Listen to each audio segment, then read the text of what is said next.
गिरिराज धरण की गोवर्धननाथ की जगत जननी श्री गैया मैया की जय जय श्री राधे। नमः पार्वती पतये हर हर महादेव। द्वारिकाधीश की जय।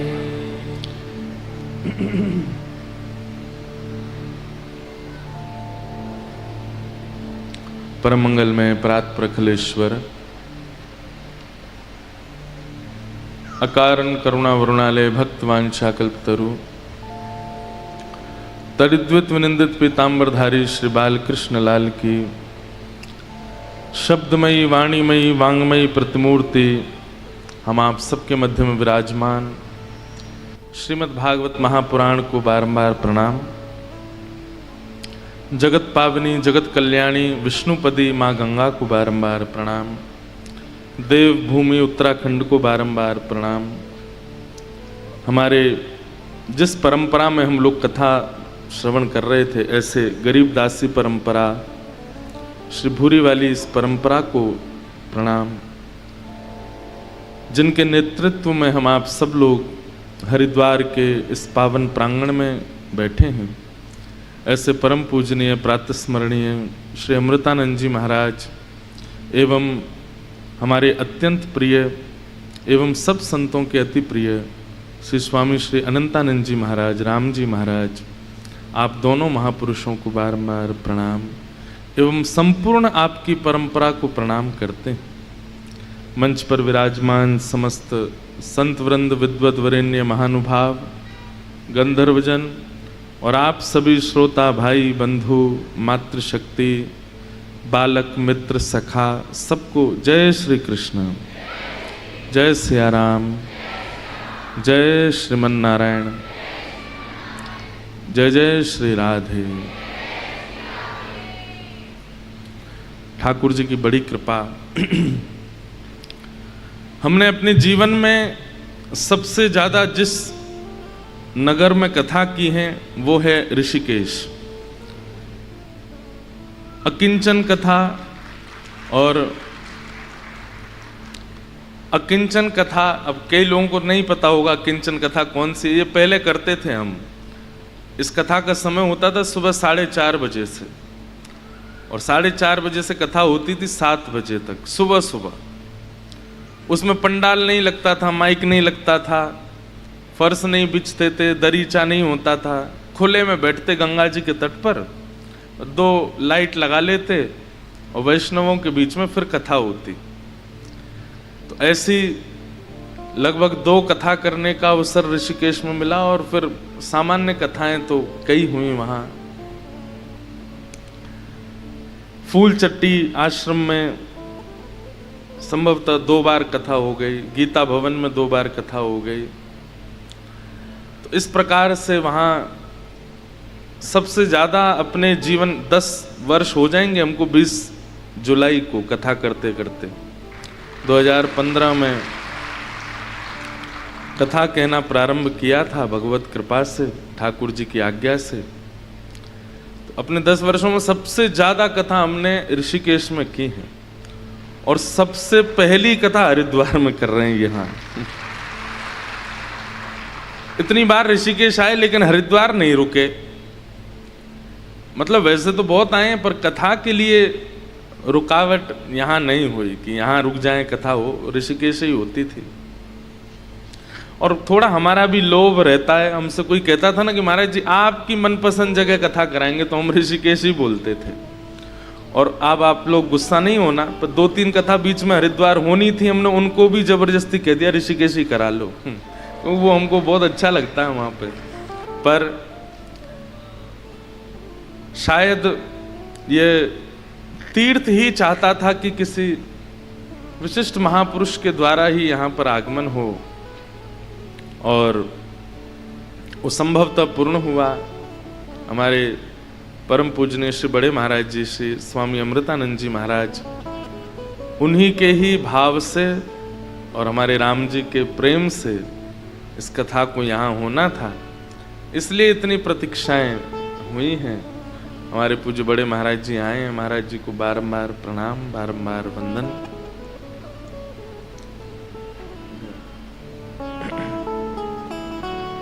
प्रेम से सब लोग कहो सत साहिब।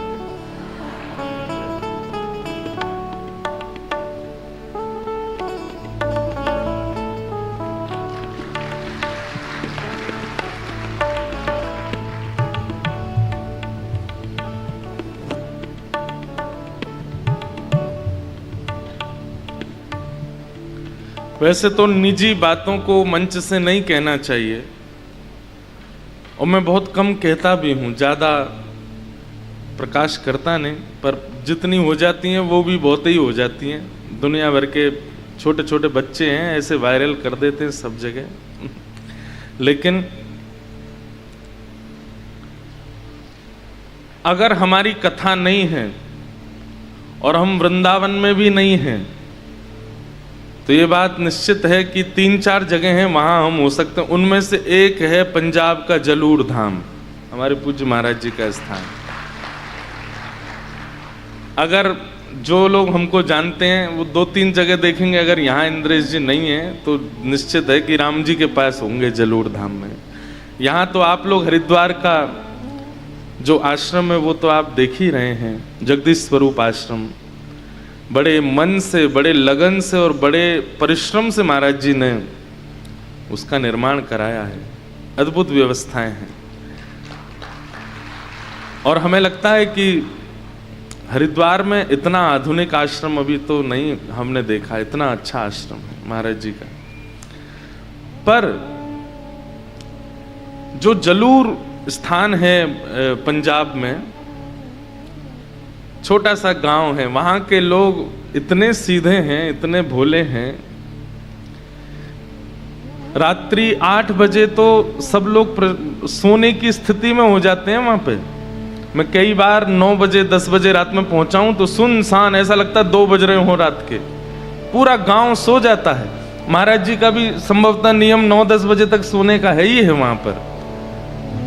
ये वास्तविकता है, ये इंसान का नियम होना चाहिए। पर अब हम लोग इतने ज्यादा हो गए, अब 1-2 बजे भी हमें कुछ नहीं लगता, अभी तो बहुत जल्दी है, 2 बजे सो। इतना अभी विचित्र होता जाता रहा माहौल। वहां 8 बजे सो जाते हैं लोग। और वहां का जो महाराज जी का जलूर धाम आश्रम है, हम आपको बता नहीं सकते, वहां इतनी शांति है, इतना आनंद होता है, इतना सुख मिलता है। अद्भुत है वो स्थान। वहां कई बार मैं केवल आराम करने महाराज जी के पास गया हूं। कथाओं से बहुत व्यस्तता हो जाती, नींद पूरी होती नहीं। 1-2 दिन का समय होता है तो फिर वहां महाराज जी के पास जाते हैं। प्रेम से रोज आलू के परांठे पाते हैं सुबह सुबह, धुआंधार। और पंजाब में, वो भी प्योर पंजाब है, वहां तो बढ़िया दही और आलू का परांठा, ये मक्खन आता है, खूब आनंद से महाराज जी पवाते हैं, बहुत सुख मिलता है। बरनाला के पास में जलूर धाम, आप लोग वहाँ भीड़ तो मत लगाना ज़्यादा, लेकिन कभी अवसर लगे तो एक बार जरूर वहाँ दर्शन करने जाना। श्री भूरी वाले महाराज जी, जिनकी परंपरा में अनेक स्थान आपको हरिद्वार में, अयोध्या में, पंजाब में मिलेंगे, उनकी वो समाधि स्थान है। वहीं पर महाराज जी की समाधि हुई, वो समाधि स्थल है, बड़ा अद्भुत स्थान है। संभवतः हर महीने की 10वीं को वहां उत्सव होता है। हर महीने की 10वीं को, एकादशी से पहले वहां उत्सव होता है। वहां पर गरीबदास जी की वाणी का पाठ होता है, बहुत आनंद आता है। हलवा का भोग मिलता है। भूखे भजन ना होए गोपाला, बिना भोजन के तो भजन करते नहीं ना हम लोग, इसलिए वहां सब उत्तम व्यवस्था है। जलूर में बड़ा आनंद है। और वहीं उसी स्थान की कृपा है कि हरिद्वार में जो जगदीश स्वरूप आश्रम निर्माण हुआ है, बस हमारी प्रार्थना है ये पूरी परंपरा ऐसे ही पवित्र बनी रहे। और हमारे पूज्य स्वामी श्री अमृतानंद जी महाराज ने तो अपनी परंपरा का निर्वहन किया। अब यह परंपरा उन्हीं के उत्तराधिकारी श्री राम जी महाराज को प्राप्त हुई है। बस इस कथा से और गंगा जी से और यहाँ बैठे आए हुए सब संतों से, सब श्रोताओं से यही प्रार्थना करते हैं, हमारे बड़े भैया को आप खूब आशीष दे करके जाइए। इनके लिए खूब गंगा जी से प्रार्थना कीजिए कि इस परंपरा को ये खूब आगे लेकर के जाएं, स्वच्छंद भाव से, निष्कलंकित भाव से अपने गुरुजनों के, आचार्यों की खूब सेवा करें और हमको बार बार बुलाते रहें। वैसे तो हम आते रहते हैं महाराज जी के पास, पर ये संबंध, ये प्रेम सदा महाराज जी से हमारा बना रहे, बस यही प्रार्थना है। आज कथा का विश्राम दिवस है, 10:32 हो रहे हैं, 1:40 पे हमको उड़ना है, तो अब थोड़ी देर ही बची है। एक बात हम आपको बोले, हम तैयार तो समय से हो जाते हैं, पर हमसे इतने लोग वहाँ मिलने वाले आ जाते हैं, कभी कोई, और सबसे ज़्यादा हमारा समय खाता है ये फोटो। इतना फोटो खींचते हैं लोग, अब तो हमने हंसना भूल गया हूँ मैं कैमरा के आगे। अब तो मैं ऐसे ही बैठा रहता हूँ, खिंचवा लो। कोई भी आता है तो मैं ही बोलता, मैं आ जाओ जल्दी फोटो खींचो भैया इनका। इतना फोटो खिंचाते हैं लोग भैया। कभी कभी मैं बाद में मुझको चित्र दिखाते हैं, देखो आप कितने बुरे मुंह बना के बैठे हो। अरे मैंने कि तो भाई उठते बैठते खाते पीते चलते फिरते आदमी के संग फोटो खींचेगी तो वो बेचारा, दो चीज हमारी बिगड़ गई, एक तो कैमरा के आगे मुंह नहीं बनता हमसे, और दूसरा अब ये इतने सिग्नेचर कर दिए कि हमारे बैंक में चेक बाउंस हो जाते हैं। क्यों? सिग्नेचर बिगड़ गया, इतने साइन कर दिए सब जगह। तो सब आनंद है, लेकिन कलयुग में यही प्रणाम है, बिना फोटो के प्रणाम। जैसे भूखे भजन ना होए गोपाला, ऐसे ही बिना फोटो ना प्रणाम करे लाला। बिना फोटो भी कोई प्रणाम नहीं करता है। हम सोच रहे हैं एक कथा में हम ऐसा नियम बनाएंगे कि बिना फोन के कथा में आओ, बिना फोन के मिलने आओ, फिर देखते हैं कितने लोग आएंगे। लेकिन कोई बात नहीं, ये भी एक प्रचार का जरिया है। कितने बच्चे, कितने बालक, कितने युवा वो लोग इससे जुड़ते हैं। चलो तस्मात् केनाप्युपायेन मनः कृष्णे निमेषयेत्, इसी उपाय से सही भजन तो कर रहे हैं, कथा तो सुन रहे हैं। एक हमको ऐसा लगता है कि दुनिया भर की गंदी चीज खाने पीने वाले लोगों के पीछे पड़ने से अच्छा है वैष्णव तिलक लगाने वाले के पीछे पड़ जाओ। फटे पुराने वस्त्र पहन करके सिनेमा में एक्टिंग करने वालों के पीछे भागने से अच्छा है धोती बगलबंदी पहन करके भगवत स्वरूप में रहने वालों के पीछे पड़ जाओ। उनसे तो अच्छे ही है। तो इसलिए थोड़ा सा हमको विलंब हो जाता है कथाओं में आने में, लेकिन अब जो सीमित समय है, अपने सीमित समय में जो शेष कथा का क्रम है उसको हम बस स्पर्श मात्र करते हुए पूर्ण कर देते हैं और यहाँ भागवत की मंगलमयी कथा को विश्राम देंगे। भगवान ने समस्त ब्रज नारियों के साथ रास विहार किया। रास विहार के पश्चात ठाकुर जी ने केसी नाम के राक्षस का वध किया, अन्य राक्षसों का वध किया। नारद जी महाराज ने जाकर के ठाकुर जी से कहा कि नाथ अब आप कंस को कब मारेंगे? तो ठाकुर जी इतने व्याकुल हो गए और नारद जी से बोले, नारद मैं इन ब्रजवासियों को कैसे छोड़ के जाऊं, इनमें मेरे प्राण बसते हैं। नारद जी महाराज समझा रहे हैं, बोले ठाकुर जी आप परमात्मा हो, नैनम छिंदंती शस्त्राणी नयनम दहति पावक, इतने अद्भुत अद्भुत ज्ञानों से युक्त आप परमात्मा हो, आप ब्रह्म हो, आप ईश्वर हो, और ईश्वर कभी आसक्त नहीं होता, परमात्मा कभी ममत्व में नहीं आता। ये कैसी ममता आपके चित्त में आ गई है ब्रजवासियों के लिए? ठाकुर जी कहते हैं, नारद एक बात हम आज उद्घोषित करते हुए कह रहे हैं कि हम परब्रह्म हैं, ज्ञानी मुझे नहीं बांध पाएगा। वैरागी मुझे नहीं बांध पाएगा, विरक्त मुझे नहीं बांध पाएगा, योगी मुझे नहीं बांध पाएगा, तपस्वी मुझे नहीं बांध पाएगा, लेकिन प्रेमी, इसके बंधन से मैं छूट नहीं पाता। प्रेमी मुझे बांध लेता है। अनुब्रजाम में हम नित्यम पूये ये तन्य रेणु भी।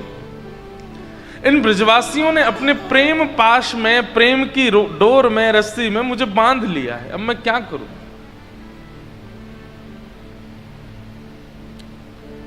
मैं क्या करूं? परमात्मा बंध गए। पूरे विश्व को मुक्त करने वाले ब्रजवासियों के प्रेम में बंध गए। अरे कहां तक कहें, अब इस प्रसंग का बहुत विस्तार करते हैं ना तो बहुत करुण भाव आता है, लेकिन ठाकुर जी ने नारद जी से कह दिया, नारद एक काम कर लो। बोले क्या? तुम महादेव के पास जाओ और महादेव से जाकर के कहो वे परमात्मा की पदवी संभाल लें और वे ही पूरे विश्व के अधिष्ठाता बन जाएं, मुझे मुक्त कर दें। मैं तो ब्रज में ही रहूंगा, इन ब्रजवासियों को यहां से नहीं जाना मुझको। ये संसार की उत्पत्ति करना, पालन करना, प्रलय करना, संहार करना, ये सब अब महादेव से कहो, ब्रह्मा जी से कहो, वो संभाल लेंगे दोनों देव। नारायण को तो ब्रज में ही रहने दो, मैं इन ब्रजवासियों को छोड़ के नहीं जाना चाहता। नारद जी बोलने लगे, बोले इंद्र को संशय हुआ था, ब्रह्मा को संशय हुआ था आपकी लीला पर, आज मुझे भी हो रहा है कि आप सच में परमात्मा ही हो ना।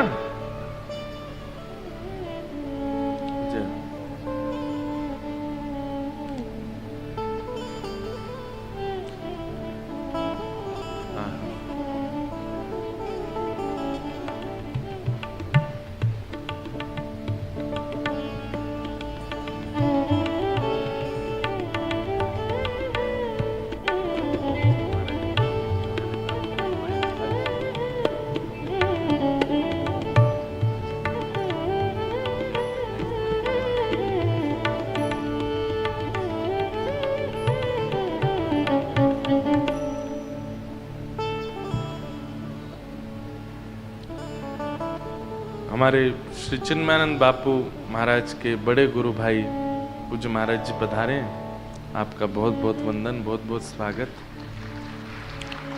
एक पद आपने हमको एक बार दिया था, ठाकुर जी बोलते हैं रसिया है कि मुझे ब्रज बड़ो प्यारो लगे, वो है आपके पास में? अच्छा, लिखा है हमारे पास में, हमने कभी गाया नहीं है। एक पद भैया ने दिया था ठाकुर जी, उसमें ब्रज कितना प्रिय लगता है ठाकुर जी को, वो भाव ठाकुर जी कहते हैं। आप ढूंढ के देखो अगर मिल जाए तो। हमने कभी गाया नहीं कथा में, लेकिन वो आज अचानक से याद आ रहा है। बहुत अच्छा पद है, रसिया है ब्रज का, कि ठाकुर जी कह रहे हैं कि मुझे ब्रज कितनो प्यारो लगे। आज ठाकुर जी की वो स्थिति बन रही है और इसी में यही है, देख लो मिल जाए तो ठीक, नहीं तो जय सिया राम।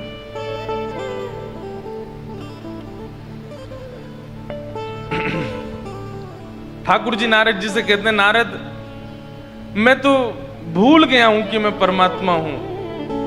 इन ब्रजवासियों के प्रेम पाश में मैं इतना आसक्त हो गया हूं कि मुझे अब आगे की लीला समझ नहीं आ रही, मैं कैसे करूं? ब्रजवासियों को छोड़ के नहीं जा सकता मैं। मैया यशोदा, नंद बाबा, मधुमंगल, श्रीदामा, तन सुखा, मन सुखा, धन सुखा, अरे मेरे प्राण इनमें बसते हैं, वो एक बात है, पर ये लोग ये मुझे देख करके ही जीते हैं। अगर मैं चला गया तो ये इनमें से एक भी जीवित नहीं बचेगा।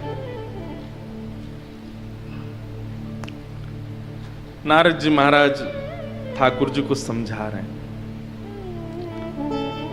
और ठाकुर जी से कहते हैं, बोले नाथ अभी आप इतने में ही घबरा गए, अभी तो आपको कंस का वध करना है। कंस फिर वध करके वहां पर 11 वर्ष 56 दिनों से जिसने जन्म दिया वो मैया आपका प्रतीक्षा कर रही है। क्या बिगाड़ा देव की मैया ने आपका? उनको आप इतना लंबा वियोग देकर के आए हो, जन्म लेते ही मां को छोड़ करके चले गए, वो बेचारी प्रतीक्षा कर रहे, उनसे नहीं मिलना आपको? मतलब ठाकुर जी तो व्याकुल हो रहे हैं ब्रजवासियों के लिए, लेकिन नारद जी महाराज ऐसी स्थिति बता रहे हैं कि ठाकुर जी को और व्याकुल होना पड़े।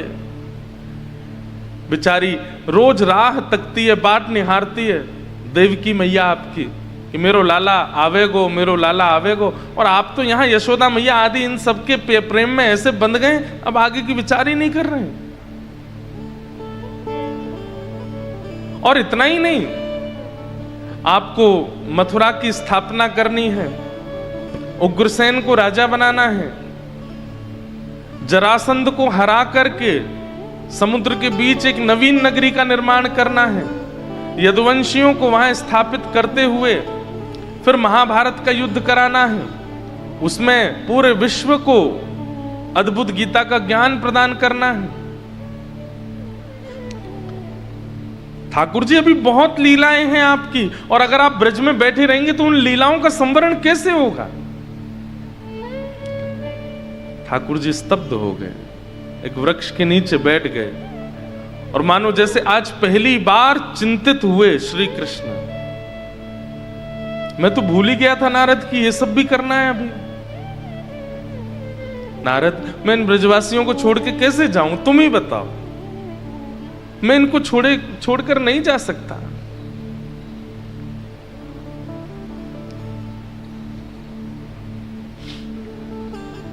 नारद जी बोले, चिंता मत कीजिए, मैं कंस के यहां जाकर के योजना बनाता हूं, और आपको कैसे भी मथुरा बुलाने की योजना कंस बनाएगा, आप कृपा करके उस योजना में सहायक बनिएगा और मथुरा जाइएगा।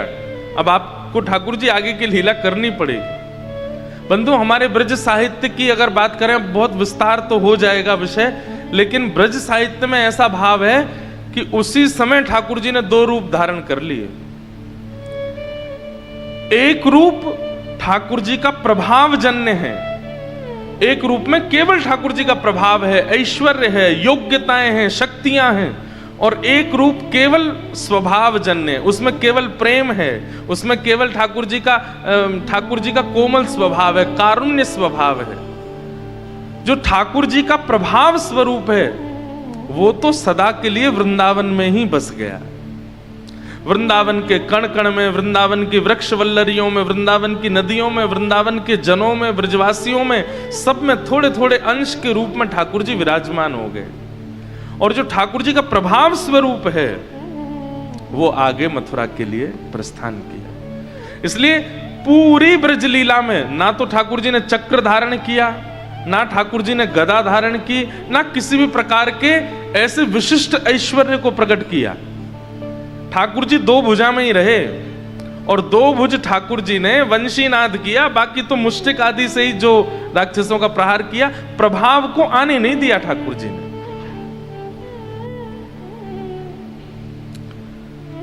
इस प्रकार ठाकुर जी का जो स्वभाव है वो वृंदावन में बस गया। अक्रूर जी महाराज वृंदावन आए, ठाकुर जी को मथुरा ले जाने की योजना बताई। यशोदा मैया बहुत रोई, लेकिन ठाकुर जी ने हृदय पर पत्थर रख के मैया से कहा, मैया दुनिया के बालक घूमे, मैं ना जा सकूं? दुनिया के बालक डोले सब जगह, तू तो मोए लगे घर में ही बूढ़ो कर लेगी। अरे मोए भी घूमे आन दे, परसों आ जाऊंगा मैं। ठाकुर जी की इस बात को सुन के यशोदा मैया को लगा, हाँ बात तो सही है, दुनिया के बालक जाते हैं, मेरो लाला क्यों नहीं जाए? लाला तू चलो जा, लेकिन पतो ना तेरे बगैर मुंह पे रहो ना जाए, मैं कैसे भेजूं तो को? मैया मैं परसों आ जाऊंगा। ठाकुर जी मनी मन तो बड़े उदास हैं, लेकिन सबको ऐसे ही बस सराहना करते करते ठाकुर जी वृंदावन से मथुरा चले गए। तेरी बाट निहारे राधा, जब तक वो रथ मथुरा की ओर जा रहा है तब तक सब ब्रजवासी देख ही रहे हैं।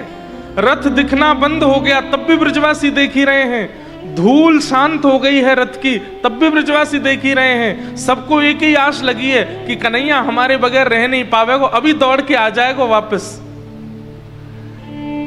बंधुओं, कितने वर्षों तक ब्रजवासी मथुरा के राह पर ही रोज सवेरे आ जाते हैं और प्रतीक्षा करके बैठे रहते हैं कि लाला आ रहे होगो, परसों की कह के गए हो लाला आ रहे होगो। तेरी बाट निहारे राधा, तेरी बाट निहारे राधा, सवरिया आजा रे आजा सवरिया आजा। तेरी बाट निहारे राधा, सवरिया आजा रे आजा सवरिया।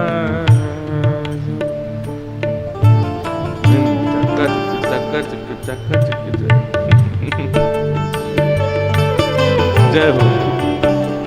हम अब तुम्हारी दक्षिणा काट लेंगे, हम ही ले लेंगे। बहुत पहले जब बचपन में हम पिताजी के साथ कथाओं में जाते थे तब इस पद को गाते थे कथा में, तो उसके बाद आज याद आया है। ओ तेरी बाट निहारे राधा, सवरिया आजा रे आजा सवरिया आजा। तेरी बाट निहारे राधा, सवरिया आजा रे आजा सवरिया।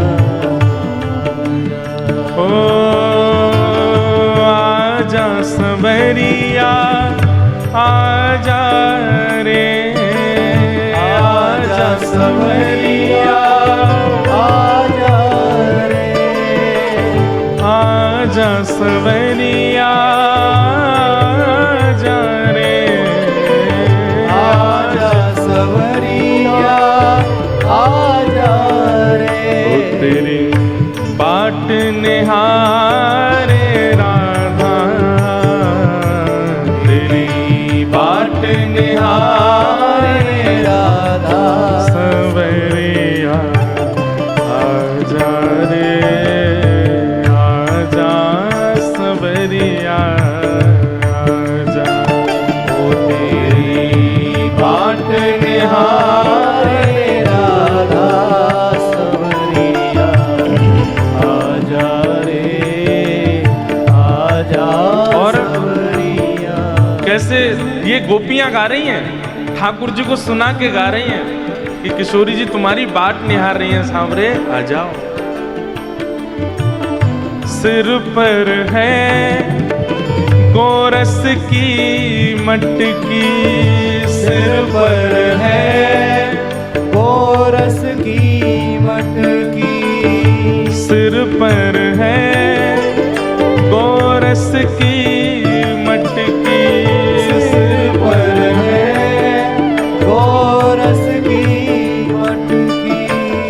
तेरे दरस हित पथ में अटकी, तेरे दरस हित पथ में अटकी।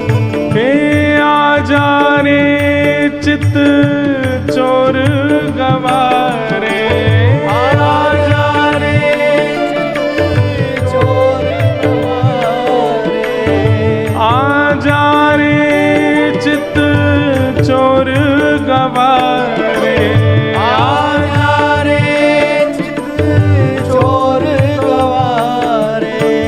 थाड़ी तेरी गुजरिया, सवरिया आजा रे आजा सवरिया आजा।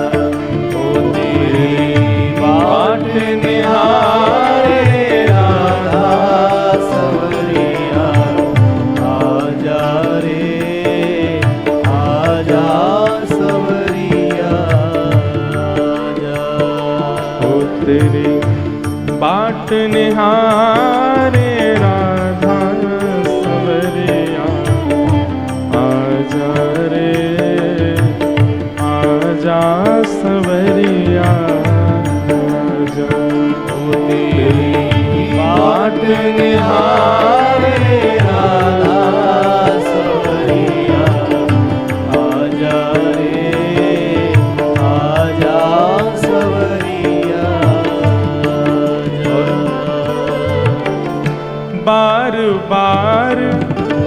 यमुना तट जाऊं बार बार यमुना तट जाऊं, बार बार यमुना तट जाऊं, बार बार यमुना तट जाऊं। हे आवे कान्हा दर्शन पाऊं, आवे कान्हा दर्शन पाऊं, हे आवे कान्हा दर्शन पाऊं, आवे कान्हा दर्शन पाऊं। हे खान पान पहरन बिसर गयो, खान पान पहरन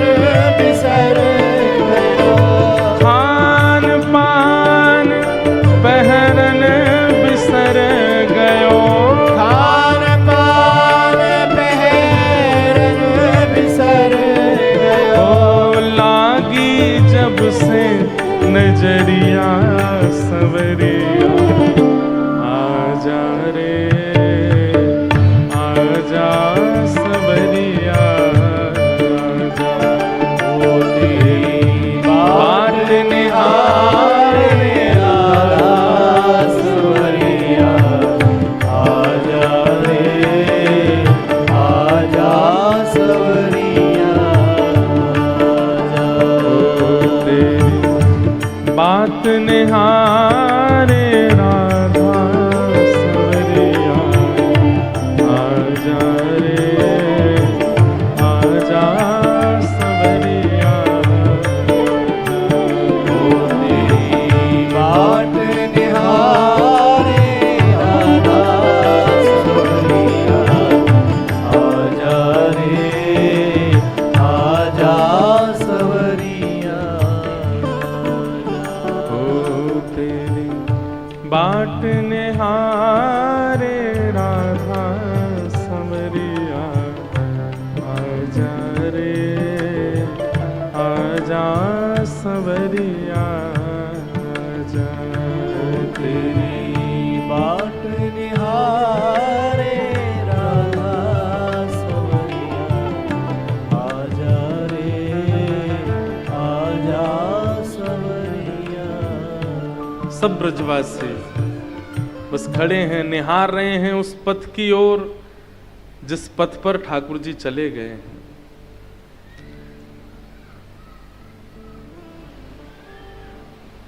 ठाकुर जी मथुरा पहुंचे। मथुरा जाकर के सबसे पहले ठाकुर जी ने एक धोबी का कल्याण किया, उसके यहाँ जाकर के वस्त्र पहन लिए। एक दर्जी का उद्धार किया। एक कुब्जा नाम की कन्या थी, ज्यादा सुंदर नहीं थी, 3 जगह से उसकी कमर टेढ़ी थी, उसको ठाकुर जी ने परम सुंदरी बना दिया। यहां पर श्रीमद् भागवत जी में बताया गया है, ठाकुर जी को नई नई पोशाक अर्पण करने से ठाकुर जी किस भाव से प्रसन्न होते हैं। ठाकुर जी को चंदन अर्पित करने से ठाकुर जी सौंदर्य प्रदान, इसलिए मत करना, बात बता रहे हैं हम, कहीं आसक्त होकर के इसीलिए चंदन लगाने लग जाओ रोज के, हम फेयर एंड लवली तो बहुत लगाई, अब चंदन लगाओ ठाकुर जी को, हम गोरे हो जाएं। नहीं, स्वार्थ में मत कीजिएगा। लेकिन भागवत जी में बताया गया है कि वस्त्र पहनाने से, जो ठाकुर जी को नित्य नए नए वस्त्र पोशाक धारण कराते हैं, तो ठाकुर जी भी फिर विचार करते हैं कि जीवन में कभी भी इनको वस्त्रों का अभाव ना हो, सदा इनके वस्त्र बने रहें। वस्त्र पहनाने का मतलब क्या है? हमारी जो मर्यादा है, हमारी जो लाज है, हमारी जो इज्जत है, वो सदा ढकी रहे, उस पर कभी कोई आंच ना आवे। तो जो लोग ठाकुर जी को वस्त्र पहनाते हैं, कभी भी संसार में किसी उनकी क्रिया से उनकी इज्जत पर आंच नहीं आती। इसलिए ठाकुर जी को नित्य सुंदर सुंदर पोशाक पहनाओ, बना बना के धारण कराओ। देखिए, आप लोग बनी बनाई पोशाक पहनाते हैं, अच्छी बात है, लेकिन थोड़ा विचार किया कीजिए, ज्यादा जड़ाऊ वस्त्र, ज्यादा भारी वस्त्र, ज्यादा चुभने वाले वस्त्र ठाकुर जी को नहीं पहनाया कीजिए। सुख का विचार किया कीजिए ठाकुर जी के लिए। अब जैसे अभी ग्रीष्म ऋतु है, तो अभी ठाकुर जी को ऐसी पोशाक पहनानी चाहिए जिससे उनको, अब आपकी तरह ठाकुर जी एसी में नहीं बैठे हैं। भावना ये होती है कि ठाकुर जी तो वन में गैया चराने गए हैं, तो गैया चराने के लिए जाएंगे। अब आप जड़ाऊ वस्त्र पहना दोगे, उनमें मोती लटक रहे हैं, इतने वजन तो ठाकुर जी के नहीं जितना पोशाक में है, वो कैसे गैया चराने जाएंगे। इसलिए बहुत विचार करके सेवा किया कीजिए ठाकुर जी की। तो वस्त्र ऐसे धारण कराओ जो ठाकुर जी को सहज लगे। इत्र ऐसा धारण कराओ जो ऋतु के अनुकूल हो। अब कई लोग भयंकर गर्मी में हिना का इत्र लगा देते हैं, शमामा का इत्र लगा देते हैं। नहीं, ठाकुर जी को गर्मी लगती है, इसलिए ऋतु के अनुसार इत्र होना चाहिए। खस का इत्र लगाओ, गुलाब का इत्र लगाओ, अभी गर्मी चल रही है, मोगरा का इत्र लगाओ। तो वस्त्र प्रदान करने से कभी भी लाज का हनन नहीं होता। फिर दूसरा बताया ठाकुर जी को माला पहनाने से। एक माली के यहां भी ठाकुर जी गए थे, तो उसके विषय में कहते हैं कि माला पहनाने से ठाकुर जी कभी, माला में 3 गुण होते हैं। पहला गुण होता है शीतल, माला जो है ठंडी होती है, ठंडक प्रदान करती है। माला का दूसरा गुण होता है सुगंधी, और माला का तीसरा गुण होता है सुंदरता। ये तीनों वस्तु जो ठाकुर जी को माला पहनाते हैं, अब हम फिर से कहेंगे बाजार से खरीदी हुई नहीं, अपने हाथ से बना के पहनाओ। ठाकुर जी जितने बड़े हैं, जैसा उनका कद है, उसके अनुसार अपने हाथ से बना के ठाकुर जी को माला धारण कराओ। फिर उसके भी नियम होते हैं। जब ठाकुर जी को भोग लगा रहे हैं, उस समय पर्दा करके ठाकुर जी की माला उतार दीजिए। जैसे हम लोग भोजन करने बैठते हैं तो सहज होते हैं ना, अपने बाजू ऊपर करते हैं, पटका वटका उतार देते हैं, थोड़े सरल बन के पाते हैं। ऐसे ठाकुर जी जब प्रसाद पाए तो उनकी मालाएं उतार दीजिए, और प्रसाद जैसे ही हो जाए उसके बाद प्रसाद पधरा करके फिर पुनः हाथों, फिर माला धारण कराओ, फिर दर्शन खोलो। ऐसे बड़े नियम है ठाकुर जी के। तो माला धारण कराने से शीतलता प्रदान करते हैं ठाकुर जी। इसको ठंडा रखेंगे फिर जो नित्य माला धारण कराते हैं। फिर तीसरा आया कुब्जा के ऊपर कृपा। तो कुब्जा ने ठाकुर जी को चंदन लगाया, 3 जगह से टेढ़ी थी उसकी कमर, उससे कोई बात करता नहीं था, सब कुरूपणी कह करके कुब्जा कुब्जा बोलते थे। जैसे ही ठाकुर जी के बगल से निकली, भगवान बोले अरे सुंदरी। कुब्जा चलती चली गई, बोले मुझे सुंदरी कौन बोलेगा। ठाकुर जी बोले अरे हम तुमसे कह रहे हैं चंदन वाली सुंदरी। कुब्जा बोली मैंने जीवन में पहली बार अपने लिए सुंदर शब्द का प्रयोग देखा है, आप मुझे ही सुंदर बोल रहे हैं। बोले हाँ, आप सुंदर को सुंदर नहीं बोलूंगा तो क्या बोलूंगा। कुब्जा बोली मैं आपको किस अंग से सुंदर लग रही हूं, मैं तो बिल्कुल सुंदर नहीं हूं, मेरा रूप कोई देखना नहीं चाहता है। महाराज कंस को मेरे हाथ का घिसा चंदन प्रिय लगता है, वो भी चंदन लगवाते हैं तो नजर नीची करके, मेरा मुख नहीं देखते, मैं इतनी सुंदर नहीं हूं। ठाकुर जी बोले हमारी इच्छा हो रही है कि आज ये चंदन आप हमको लगाओ।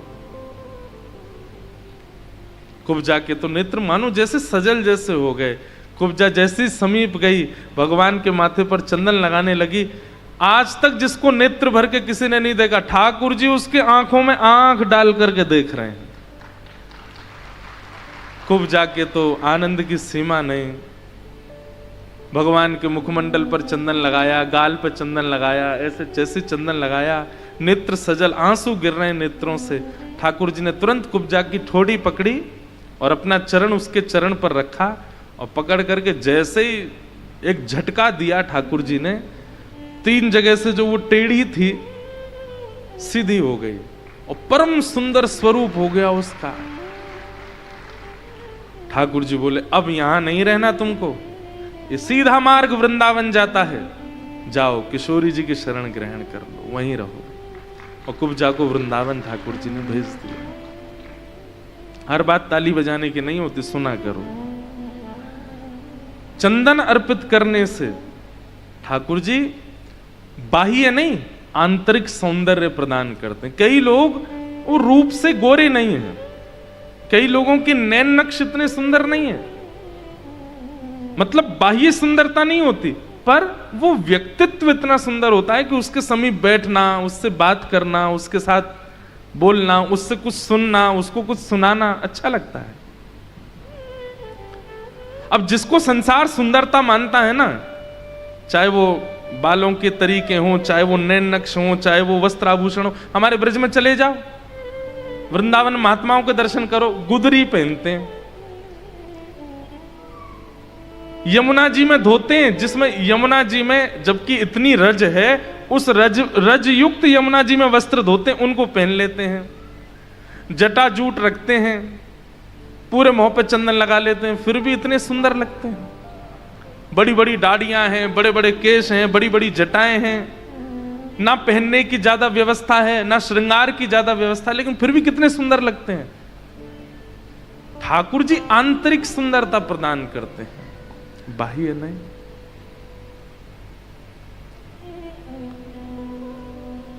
हृदय से सुंदर। एक बात कहें, मुख से सुंदर लगने वाला व्यक्ति, स्वरूप से सुंदर लगने वाला व्यक्ति बहुत लंबे समय तक अच्छा नहीं लगता। आप अत्यंत सुंदर व्यक्ति के साथ रहने लगिए, 10 दिन, 15 दिन, 20 दिन, 50 दिन, 5-6 महीना बढ़िया लगेगा, फिर उसके बाद उसकी सुंदरता के आप आदी हो जाओगे, फिर वो सुंदर नहीं लग सकता उतना। इसलिए व्यवहार का सुंदर व्यक्ति होना चाहिए, स्वरूप का सुंदर नहीं। दक्षिण भारत में हमारी श्री वैष्णव रामानुज परंपरा में एक भक्त हुए, उनका नाम था धनुर्दास। उनकी पत्नी इतनी सुंदर थी कि वो पत्नी के ऊपर छतरी लगा के चलते थे रास्ते में। सोचो, कई बार लोगों ने सोचा ये भैया कोई बहुत बड़े घर की कन्या है, ये उसका कोई दास होगा, उसका नौकर चलता है पीछे। बाद में पता चली नौकर नहीं है, वो पतिदेव हैं।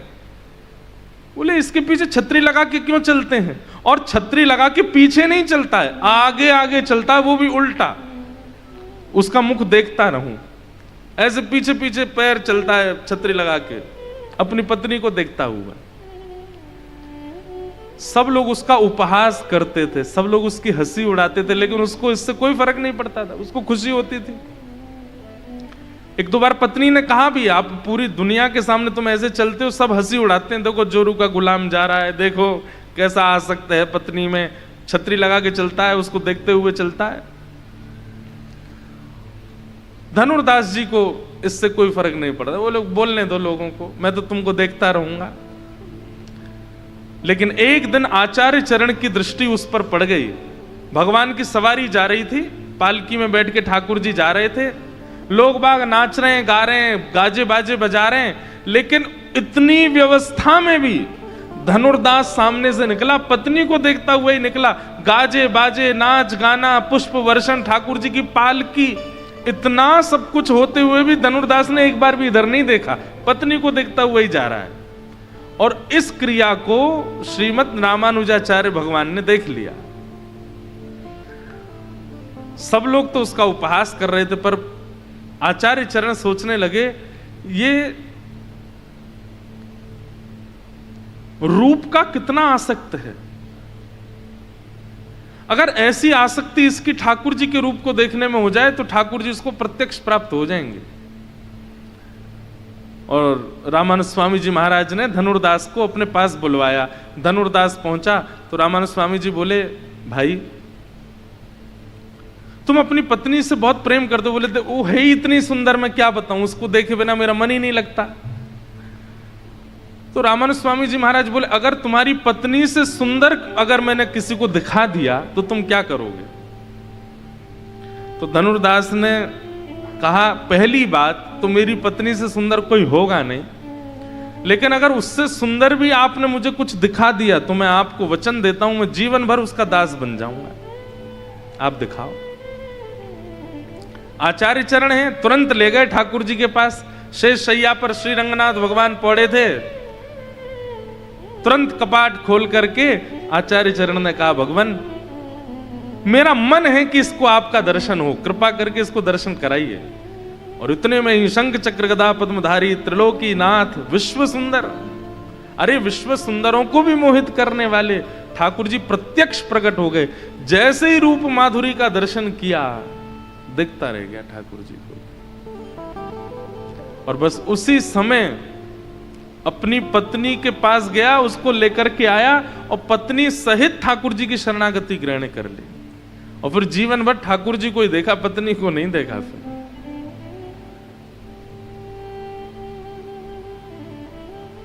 एक चीज बताएं,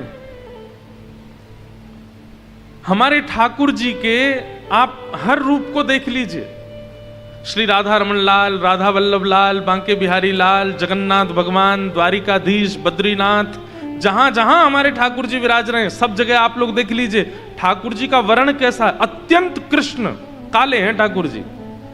जगन्नाथ महाप्रभु को देखो, ऐसी ऐसी तो आंख है उनकी, लेकिन फिर भी उनके प्रति आकर्षण क्यों हो जाता है? क्योंकि वो रूप प्रधान नहीं है, वो स्वभाव प्रधान है, वो स्वभाव प्रधान।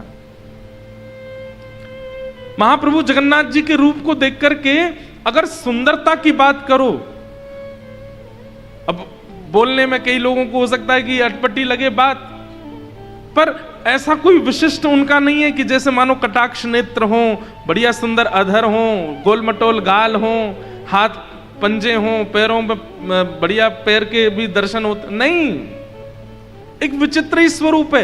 लेकिन देखिए आप, करोड़ों लोग पागल होते हैं उनको देखने के लिए। क्यों? क्योंकि ठाकुर जी जगन्नाथ रूप धारण करके भी आज्ञा कर रहे हैं कि बाह्य सुंदरता नहीं, आंतरिक सौंदर्य होना चाहिए। और ठाकुर जी को नित्य चंदन प्रदान करने वाला, स्वयं घिसे, चंदन घिस करके उसमें केसर डाले, कपूर डाले, और जल की जगह गुलाब जल डाले और उसके चंदन घिस करके ठाकुर जी को निवेदित करे, और फिर ठाकुर जी की प्रसादी को अपने माथे से लगावे। ठाकुर जी उसको आंतरिक सुंदरता प्रदान करते हैं।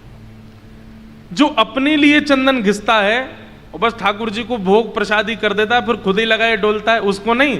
जो ठाकुर जी के लिए चंदन घिसता है, फिर ठाकुर जी की प्रसादी पहने, भागवत जी में वर्णन करते हैं, उसको आंतरिक सौंदर्य ठाकुर जी, उसका स्वभाव मधुर हो जाएगा, उसका व्यवहार मधुर हो जाएगा। भगवान ने कुब्जा पर कृपा की। कुबलिया पीड़ हाथी, भगवान ने उसका वध किया। एक धनुष कंस को महादेव ने दिया था और कहा था इसको नारायण के सिवा कोई तोड़ेगा नहीं, और जो तोड़ेगा वो तुझे छोड़ेगा नहीं। वो धनुष संभाल के रखता था कंस। भगवान श्री कृष्ण जैसे ही प्रवेश कर रहे हैं रणभूमि में, मल्लानाम मशनिर्णिनाम नरवर स्त्रीणाम स्मरो मूर्तिमान, गोपानाम स्वजनो सताम छितभुजाम स्वास्त्रा सुपित्रो शिशु, मृत्युर्भोज पतिर विराट विदुषाम तत्वम परम योगिनाम, वृष्णीनाम परदेवतेत विदितो रंगम गतः साग्रज। ठाकुर जी रणभूमि में प्रवेश कर रहे थे, और कैसे प्रवेश कर रहे हैं पता? कुबलिया पीड़ हाथी, पागल हाथी था, उसको और नशीले पदार्थ खिला दिए थे कंस ने कि यही मार दे ठाकुर जी को। जैसे ही मारने के लिए आया, ठाकुर जी ने उसकी सूंड पकड़ी और आकाश में 4 बार घुमा के पृथ्वी पर जैसे ही पटका, उसके दोनों बड़े बड़े दांत टूट गए। एक दांत ठाकुर जी ने अपने कंधे पर रखा और दूसरा दांत बलराम जी ने अपने कंधे पर। ऐसे ठाकुर जी प्रवेश कर रहे हैं कंस की रणभूमि में। सामने धनुष रखा था। बलराम जी बोले, लाला यही धनुष को वरदान है कंस को, या जो तोड़ेगा वही मारेगा भाई। ठाकुर जी बोले, दाऊ दादा आप ही तोड़ दो, आप तोड़ो। दाऊ दादा बोले, लाला चतुर तो तू बहुत है, क्यों? एक युग पहले धनुष तोड़वे ते ब्याह होनो तो लपक के खुद ने तोड़ दियो, आज राक्षस मारनो तो मुझे कह रहे हो तुम तोड़ दो। लाला धीमे से, मानो कान में कह रहे हैं बलराम जी, बहुत दिन है गए, अब के युग में मैं बड़ो बन के आया हूं, लेकिन मेरे अंदर कभी कभी वो लक्ष्मणत्व आ जाता है और बार बार मन करे कि लाला बड़ो हो तो मेरे स्वामी होता तो मैं आके पाम छूता, तुम वो पाम ना छून दे अपने। लाला बहुत दिन है गए, तेरे हाथ में धनुष नहीं देखो, एक बार धारण कर ले, आहा, अपने जन के कारण कृष्ण भये रघुनाथ। ठाकुर जी ने जैसे ही धनुष उठाया, तुरंत बलराम जी हाथ जोड़ करके नीचे बैठ गए, लक्ष्मण बन गए ठाकुर जी। बलराम जी चरणों में निवेदन किया, नेत्रों में आंसू आ गए, साक्षात मानो जैसे राघव प्रकट हो गए हों। और वही अदा है, वैसे ही धनुष उठाया जैसे जनक जी की सभा में उठाया था, उसी अदा से प्रत्यंचा चढ़ा रहे हैं आकाश में, उसी अदा से ठाकुर जी प्रत्यंचा को घुमा करके जैसे ही खींचा, बीच से धनुष भंजन हो गया। बलराम जी आनंदित हो गए, हृदय से लगा लिया ठाकुर जी को, बोले लाला आज मेरे प्राण धन श्री राघव जी के दर्शन हो गए। तुम धनुष टूटते ही आकाश में बिजलियां कड़कने लगी, पृथ्वी पर भूचाल आने लगा। कंस घबरा गया, बोले क्या हुआ? बोले महाराज धनुष टूट गया। बड़े बड़े मल्लों को खड़ा कर दिया द्वार पर, बोले कृष्ण आ रहा है, इसको यहीं मार दो। ठाकुर जी ने प्रवेश किया और एक एक मुष्टिक प्रहार। कितने बड़े हैं ठाकुर जी? 11 वर्ष 56 दिन, इतने से हैं। और इतने बड़े ठाकुर जी बढ़िया काली कमड़ी ऐसे बांध करके गए हैं, ये मुष्टिक बनाते हैं। बड़े बड़े पहलवान आते हैं ठाकुर जी को मारने, एक मुष्टिक प्रहार में ठाकुर जी उनका वध कर देते हैं। वृंदावन से जाते ही कथा में एक फ्लिप आ जाता है। श्री कृष्ण ऐसे प्रभाव को प्रकट करने लगते हैं अपने, ये लगता ही नहीं है ये वही कृष्ण है जो रास करके आए, ये वही कृष्ण है जो उखल में बंध जाते हैं, ये वही कृष्ण है जो माखन चोरी करते हैं। क्यों? क्योंकि अब ठाकुर जी का प्रभाव जन्य रूप है, स्वभाव जन्य नहीं। ठाकुर जी ने अपना स्वभाव तो केवल ब्रजवासियों को दिया है। सारे मल्लों का वध करके भगवान ने एक छलांग मारी, 50 सिद्धि ऊपर कंस के पास पहुंच गए, उसके मुकुट को दूर फेंक दिया। महामंत्री सेनापति कहां है, मुझे बचाओ। ठाकुर जी बोले चिल्लाओ मत, सब पहुंच गए जहां तुमको जाना है। और केश पकड़ लिए कंस के। 11 वर्ष के ठाकुर जी ने विशाल कंस को अपनी दोनों भुजाओं में उठा लिया और उठा करके मथुरा की पूरी सभा चारों ओर खड़ी है, सब देख रहे हैं, सब बिल्कुल सन्नाटा है, मानो सुई भी गेर दो तो आवाज आ जाए। सब चौंक रहे हैं कि ये कैसे हो सकता है, इतना छोटा सा बालक कंस को मार रहा है।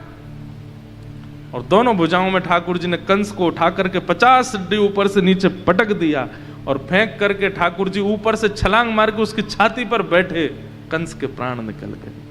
बोलो कंस मर्दन भगवान की। इसका मतलब ये नहीं कि अब भी ताली नहीं बजाओ आप, कभी कभी तो बजानी है। ठाकुर जी ने कंस वध किया है, लेकिन एक बात बता, हमारे पूज्य पिताजी कहते हैं मथुरा के किसी भी व्यक्ति ने ताली नहीं बजाई। क्यों? सब लोग यूं सोच रहे थे अगर हमने ताली बजाई और कंस उठ के बैठ गया तो सबसे पहले उसको देखेगा जिसने ताली। अच्छा तू चाहता था हम मरे, इसलिए सब मथुरावासी ऐसे ही बैठे थे। तब ठाकुर जी ने देखा, ना किसी ने जय जयकार करी, ना किसी ने उत्साह बना, कंस मर गया और ये सब लोग अभी भी आश्चर्य कर रहे हैं कि ये मर नहीं सकता। तब ठाकुर जी ने कंस का एक पैर अपने हाथ में पकड़ा और पूरी रणभूमि में उसके शव को घुमाया। जब सबको पता लग गया कि नहीं कंस मर गया, दौड़ करके सब गए, ठाकुर जी को अपने कंधे पर उठा लिया, नाचने लगे, गाने लगे, उछल उछल के कीर्तन करने लगे। आज पूरी मथुरा नगरी, पूरी 84 कोस ब्रजमंडल का सबसे कष्टदायी राक्षस, जिसने सबका भजन भंग कर रखा था, सबका जीवन नाश कर रखा था, आज उसका वध हो गया। ठाकुर जी ने तुरंत अपने नाना उग्रसेन को राज्य गद्दी पर बिठाया और उनका राज तिलक किया, कंस के पिताजी का। कंस ने अपने पिताजी को कारागृह में डाल रखा था, जेल में बंद कर रखा था। ठाकुर जी ने उनको मुक्त करके राजा बनाया और फिर ठाकुर जी गए अपनी मैया के पास। 11 वर्षों से प्रतीक्षा कर रही हैं ठाकुर जी की। ठाकुर जी को पहली बार देखा था तब इतने से थे और आज आए इतने बड़े ठाकुर जी बनकर के। जैसे ही देवकी मैया के पास पहुंचे, आहा, वो रूप माधुरी देख करके, वो कांति देख करके, वो सिर की पाग देख करके, वो सुंदर छटा देख करके देवकी मैया तो स्वयं को रोके नहीं पाई। ये मेरो लाला है? बोले हाँ मैया तुम्हारो लाला है। हृदय से लगा लिया, सिर को सूंघने लगी। अपने हृदय से लगा लिया और बोले लाला अब तुम वो छोड़ के नहीं जाएगा ना? ठाकुर जी बोले हाँ मैया अब नहीं जाऊंगा। देवकी मैया को ठाकुर जी मिले। भगवान ने कहा अब हमें अध्ययन के लिए विद्यालय जाना है और श्री वसुदेव जी ने ठाकुर जी को सांदीपनी गुरुकुल उज्जैन भेजा पढ़ने के लिए। सांदीपनी उपाध्याय गुरुदेव का नाम है ठाकुर जी के।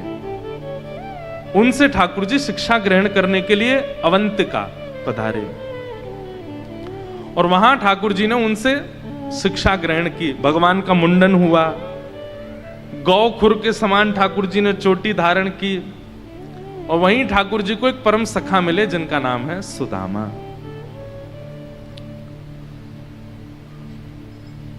गुरुदेव के यहां ठाकुर जी ने अनेक वर्षों तक अध्ययन किया, शास्त्रों का अध्ययन आदि आदि सब अध्ययन करने के बाद ठाकुर जी वापस मथुरा आए। आज पहली बार ठाकुर जी जब मथुरा आए तो ठाकुर जी का राजकीय स्वागत हुआ और ठाकुर जी को राजकुमार बनाया। भगवान को राजकुमार जैसे वस्त्र पहनाए, बिल्कुल वैसे ही आभूषण पहनाए, वैसे ही सिर पर मुकुट धारण कराया। ठाकुर जी को बिल्कुल नहीं भारा और पूरी मथुरा में उद्घोष होने लगा, गौ ब्राह्मण प्रतिपालक वसुदेव नंदन देव की नंदन मथुराधिपति ब्रज उर चंदन श्री कृष्ण चंद्र भगवान की जय। ठाकुर जी बोले मुझे तो कनुआ नाम अच्छो लगे, मुझे तो कान्हा नाम अच्छो लगे, मुझको तो गोविंद नाम अच्छो लगे, जी कहा इतनो लंबो मेरो नाम कर दियो है। बलराम जी समझाने लगे लाला तू धैर्य रखो कर, इतनो परेशान मत होए कर, कोई बात नहीं।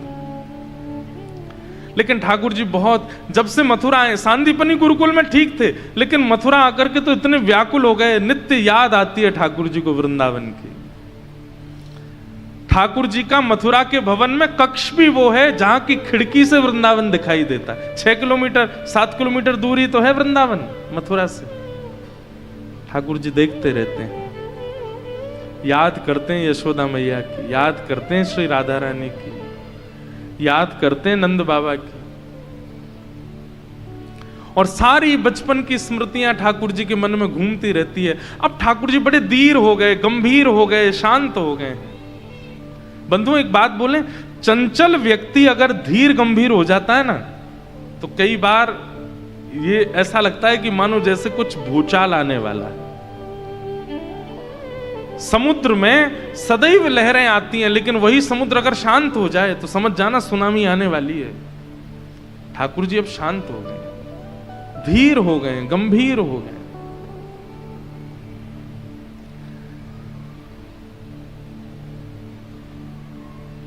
देवकी मैया ठाकुर जी को भोजन कराने के लिए गई। भगवान थाली देख करके रोने लगे क्योंकि थाली में मक्खन रखा था। यशोदा मैया की याद आ गई ठाकुर जी को। मैया मैया मैया कह करके रोने लगे। देवकी मैया बोली अरे लाला तू रो काहे को, मैं हूं ना यहां पे। तो ठाकुर जी के मुख से मानो गलती से निकल गया, ना यशोदा मैया चाहिए।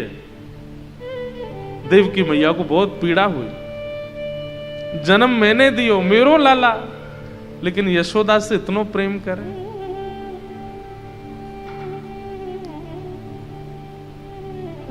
देवकी मैया ने जाकर के वसुदेव जी से कही, बोले लाला को जन्म हमारे यहां भयो, मैंने जन्म दियो, लेकिन कैसो दुर्भाग्य मेरो, जो प्रेम यशोदा ने कियो वो मैं कर नहीं पाई। और लाला को आज भी यशोदा की याद आवे।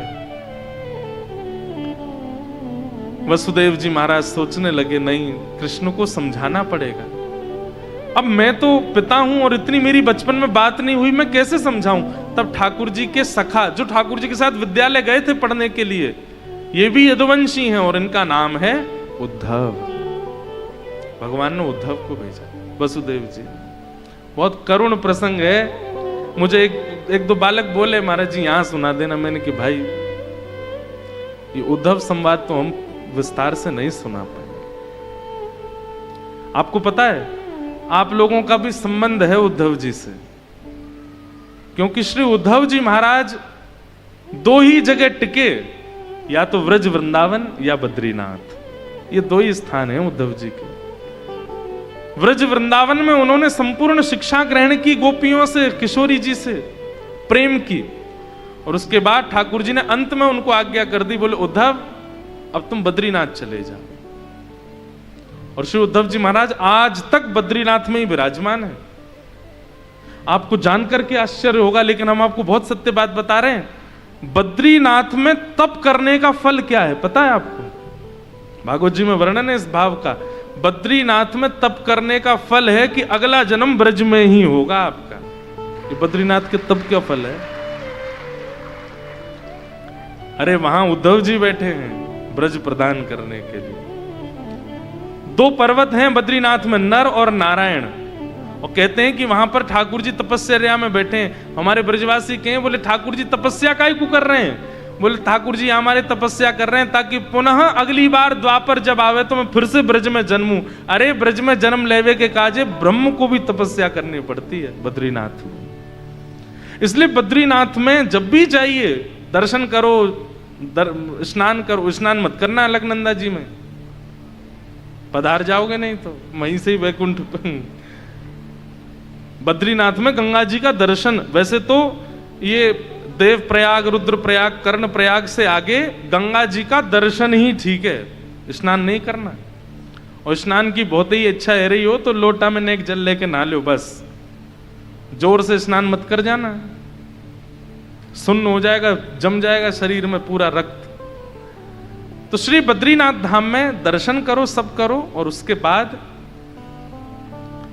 वहां पर निश्चित रूप से भजन करो, एकांत में बैठ करके नाम संकीर्तन करो, ठाकुर जी का नाम गाओ, अपना गुरु मंत्र गाओ, आदि आदि जो आपको प्रिय लगे वो करो।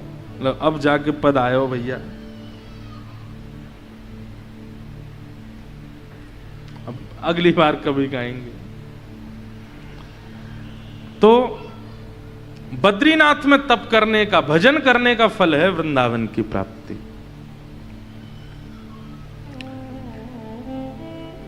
ये जितनी ब्रज लीला आप सुन रहे हो ये भी तो बद्रीनाथ में ही लिखी गई हैं वेदव्यास जी के द्वारा। तो ब्रज से अवगत कराने वाला, परिचय कराने वाला स्थान यदि कोई है तो वो बद्रीनाथ। तो श्री उद्धव जी महाराज ठाकुर जी के पास गए, भगवान ने उद्धव जी से कहा कि उद्धव तुम ब्रज जाओ और ब्रजवासियों से बस बोल आओ कि वो मुझे ज्यादा याद ना किया करें। उद्धव जी महाराज बोले अभी जाता हूं, अपनी ज्ञानमयी वाणी में ऐसा उपदेश देकर के आऊंगा, शाम तक ब्रजवासी आपको भूल जाएंगे। भगवान बोले सरल भाषा में बोलना, ब्रजवासी बहुत सीधे हैं। लो मेरा मोरपिच्छ पहन के जाओ, मेरी काली कमली पहन के जाओ। और उद्धव जी महाराज को ठाकुर जी ने वृंदावन भेजा। शाम तक के लिए कह के गए थे कि मैं शाम तक आ जाऊंगा। 6 महीना बाद लौटे उद्धव जी, और 6 महीना में स्थिति ये हो गई, बड़ी बड़ी दाढ़ी हो गई, बड़े बड़े केश जटा बन गए।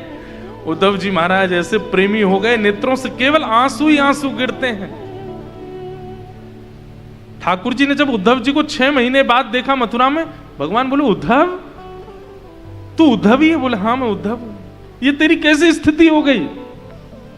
उद्धव जी चरणों में गिर गए, ठाकुर जी से बोले नाथ मैं जानता हूं आप परमात्मा हो, आप परब्रह्म हो, आप जगदीश्वर हो, आप जगदीश हो, पर मैं आपसे प्रार्थना करना चाहता हूं। बोले क्या? आप वृंदावन मत छोड़िए। आपके लायक प्रेम, आपके लायक अधिकारी, आपके लायक व्यवस्था वृंदावन में है, आप वहीं चलो, आप उसको छोड़ के कहीं मत जाओ।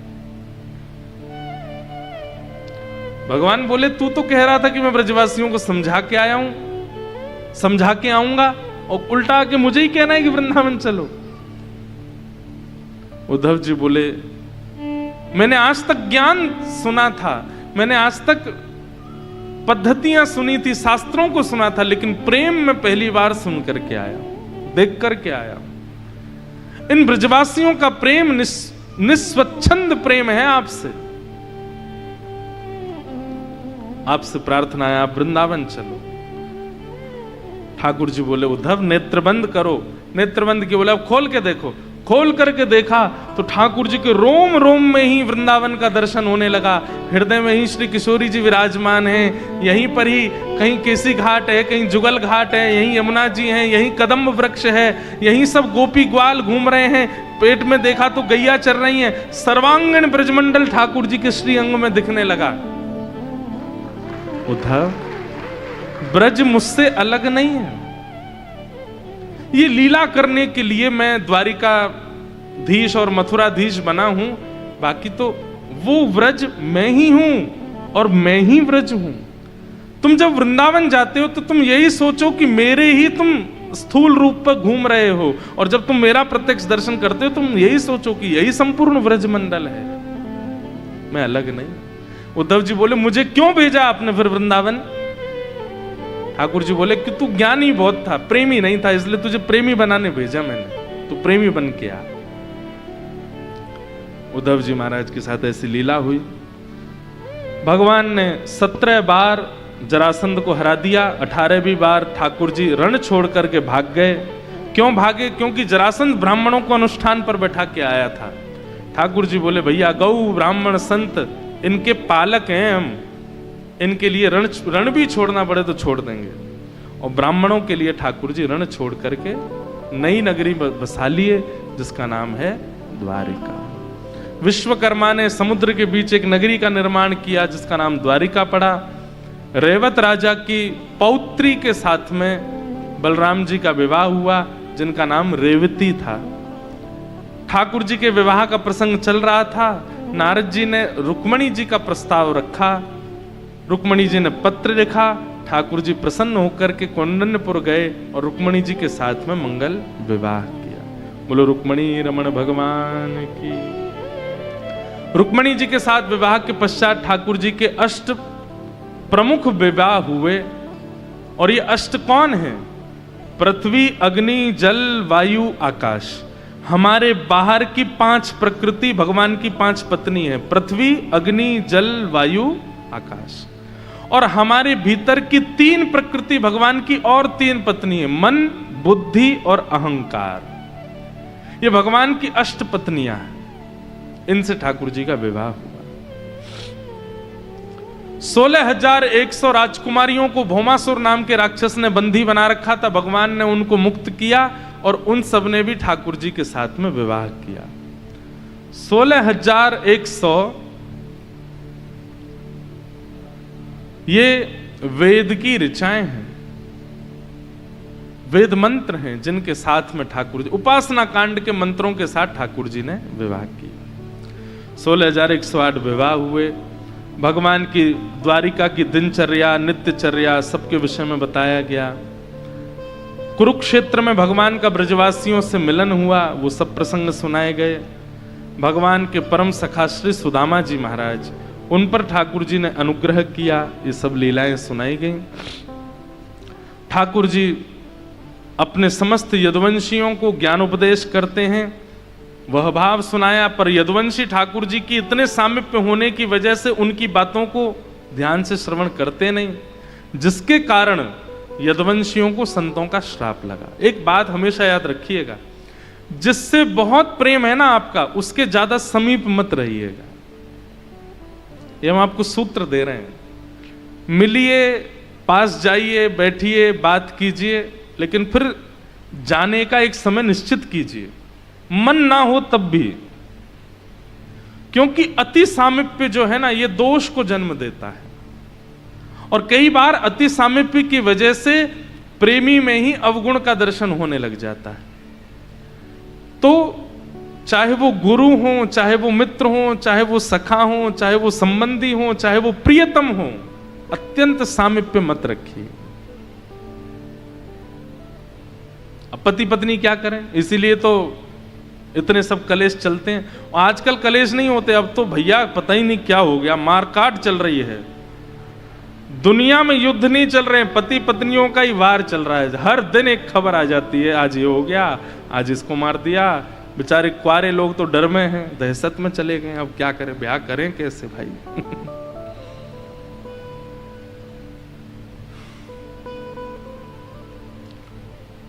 किसी जमाने में तपस्वी बनना कठिन था, आज गृहस्थी बनना कठिन है, तपस्वी बनना आसान है। आजकल के बालक कह रहे हैं महाराज जी हमको तो विरक्त भेष ले लेंगे लेकिन कम जीवित तो रहेंगे। नहीं, चलो अति सामीप्य और अति दूरात, इन दोनों में दोष होता है। ना तो बहुत दूरी बनाइए ना बहुत सामीप्य जाइए, जिससे आपका स्नेह है उसके मध्यस्थ रहो। पता क्या होगा फिर, दोष दिखेगा भी ना तो आप नजरअंदाज करोगे। कोई बात नहीं, अभी तो मिले इतने दिन बाद, ठीक है दोष है तो कोई बात। दोष सब में है, संसार में निर्दोष कोई भी नहीं है, ये बात लिख लीजिएगा। इसलिए अति सामीप्य और अति दूरात, इन दो स्थिति का थोड़ा ध्यान रखिए अत्यंत प्रेमियों से। यदुवंशी भगवान के संग खाते हैं, पीते हैं, सोते हैं, हंसते हैं, बैठते हैं, खेलते हैं, इसलिए भगवान की बातों को ज्यादा सीरियसली लेते ही नहीं है। ठाकुर जी बोलते हैं देखो भैया मैं परमात्मा हूं, मैं भगवान हूं, लेकिन फिर भी तुम साधुओं को प्रणाम किया करो, विद्वानों को वंदन किया करो, संतों के प्रवचन सुना करो, कथाकारों की कथा सुना करो, और जब जब तुम्हारे सामने कोई उर्दपुंड धारण करके वैष्णव आवे उसको नतमस्तक होकर प्रणाम किया करो। क्योंकि मैंने देखा है तुम लोग संतों को प्रणाम नहीं करते हो, तुम लोग कथा नहीं सुनते हो, तुम लोग कभी कथावाचकों की कथाओं में जाकर के ध्यान पूर्वक सुन, और कहीं तुमको कथाओं में बुलाया भी जाता है तो तुम बड़ी अदब से जाते हो, अपना सम्मान कराते हो कथा में जाकर के। ये सब उचित नहीं है। तुम मेरे परिवार के हो, लेकिन फिर भी मैं तुमसे कहना चाहूंगा कि महापुरुषों का, संतों का, वैष्णवों का सम्मान किया करो, अपराध मत करना। यदुवंशी बोले ये तो ऐसे बोलते रहते हैं, हम भगवान के नाती हैं, हम भगवान के भैया हैं, हम भगवान के सखा हैं, हम भगवान के वंशज हैं, हमको क्या जरूरत है। ठाकुर जी बोले यही कारण बनेगा यदुवंश के नाश का। और वही हुआ। एक दिन समस्त भगवान के बालकों ने भगवान के पुत्र शाम्ब को साड़ी पहना दी। बोले पिताजी बड़ी महिमा गाते हैं संतों की, चल के देखें तो सही संत जानते कितना है। और साड़ी पहना करके शाम्ब को ले गए, संतों से जाकर के बोले द्वारिका की नई बहू आई है, पेट से है, ये बताइए इसके गर्भ में लाला है कि लाली। संत जन बैठे थे, नेत्र बंद करके एक संत ने जैसे ही ध्यान लगाया, पता चला कि ये कोई स्त्री नहीं है, ये तो भगवान के पुत्र को साड़ी पहना के हमारी परीक्षा करने आए हैं। नेत्र खोल करके बोले तुमको अभिमान है ना कि तुम भगवान के वंश के हो, तुमको अभिमान है कि ठाकुर जी तुम्हारे पिता लगते हैं, तुम्हारे चाचा लगते हैं, तुम्हारे संबंधी हैं। श्राप देते हैं, जिस भगवान के पुत्र शाम्ब को तुम साड़ी पहना करके लाए हो, इसके गर्भ से एक लोह पिंड निकलेगा और उसी से तुम्हारा पूरा यदुवंश नाश होगा। तुरंत साड़ी खोली तो देखा पेट पर एक लोह पिंड रखा था। तब भी इन्होंने उनकी बात, उनसे क्षमा नहीं मांगी। उस लोह पिंड को लेकर के गए और उसको घिस घिस करके समुद्र में फेंक दिया। बोले ये सब ऐसे ही बोलते रहते हैं, कुछ नहीं होगा। उस लोहे के कण द्वारिका के चारों तरफ फैल गए समुद्र की लहरों के कारण, और एरका नाम की विषैली घास बन गए। एक छोटी सी बात पर एक दिन यदुवंशियों में थोड़ी सी द्वंद्व हो गई, और वो थोड़ा सा द्वंद्व ही युद्ध में परिवर्तित हो गया। लड़ते लड़ते लड़ते समुद्र के किनारे गए और उस घास को उठा उठा करके एक दूसरे पर फेंकते हुए सारा यदुवंश नाश हो गया। ठाकुर जी देखते रहे। बलराम जी से बोले मैंने समझाया था कि संतों का अपमान मत करना, महापुरुषों का सम्मान किया करो, कथाएं सुना करो। तुम भगवान के बालक हो तब भी संतों को वंदन करो। लेकिन नहीं माने ये लोग। ठाकुर जी चाहते थे कि ये जो भार बन जाएगा मेरा परिवार, मेरे जाने के बाद सदैव ये लोग इसी अभिमान में रहेंगे कि हम भगवान के संतान हैं। और केवल ये लोग नहीं रहेंगे, इनकी आने वाली पीढ़ी भी रहेगी इसी अभिमान में कि हम तो भगवान के वंश में जन्मे हैं। इसलिए ठाकुर जी ने ये अभिमान जन्म ना ले, इसलिए संपूर्ण यदुवंश का नाश कराया। बलराम जी ने कहा लाला अब मोय भी आज्ञा दो, मैं भी जाऊं लीला पूरी करूं। और बलराम जी शेषनाग का रूप धारण करके क्षीर सागर में प्रवेश कर गए। बोलो बलराम जी महाराज की। भगवान ने उद्धव को ज्ञान उपदेश किया, मैत्री मुनि को ज्ञान उपदेश किया, अपने संपूर्ण जीवन का भागवत धर्म ठाकुर जी ने उद्धव को सुनाया। देखो ब्रज से प्रेम करने वाला उद्धव ठाकुर जी को कितना प्रिय है कि ठाकुर जी अपने लीला संवरण के समय किसी को नहीं बुलाए, उद्धव को बुलाए अपने पास, वो तू बैठ और सुन। और भगवान ने भागवत धर्म सुनाया। अब यही भागवत धर्म हम सुनाएंगे 10 अक्टूबर से लेके 16 अक्टूबर तक बद्रीनाथ में, जो भगवान ने उद्धव को ज्ञान उपदेश किया। बहुत अद्भुत है।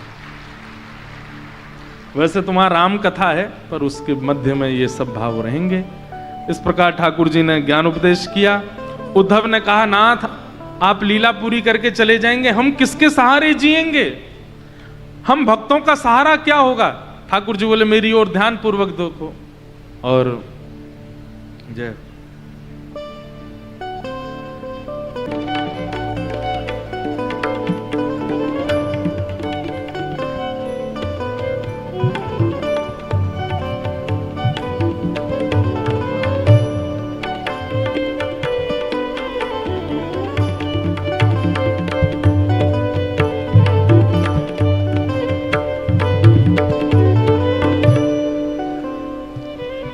भगवान ने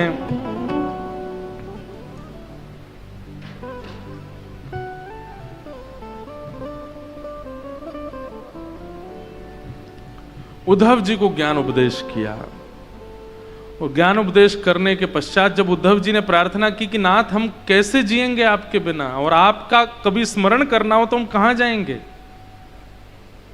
तब तिरोधाय प्रविष्टोयम श्रीमद्भागवतार्णवम।